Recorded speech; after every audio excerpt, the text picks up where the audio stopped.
नमस्ते. आपण आज बनवणार आहोत चिक्कूचा शिरा. त्याच्यासाठी लागणारे साहित्य: 1 वाटी रवा, 1 वाटी साखर, 1 वाटी तूप, 1 चिक्कू बारीक कट करून घेतलाय, काजू बदाम, जायफळ वेलचीची पावडर, 1 वाटी दूध, 1 वाटी पाणी.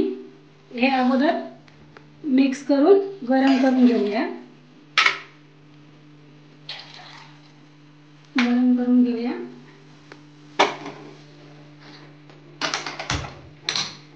कढई गरम करून रवा भाजून घेऊया.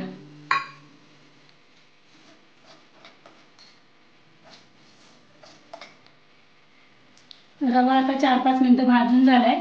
आता आपण त्याच्यात तूप घालूया.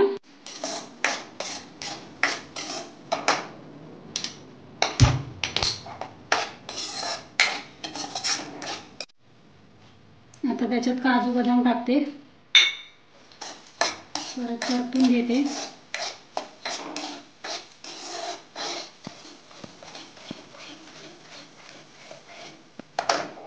साखर टाकते.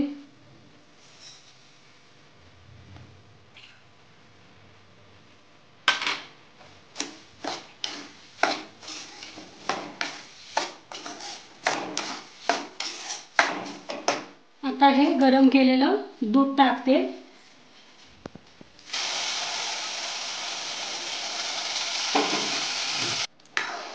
पाच मिनिटं वाफवून घेते. आता झाकण ठेवून 10 मिनिटं झाली. आता वेलची टाकते आणि चिक्कू टाकते. मिक्स करून घेते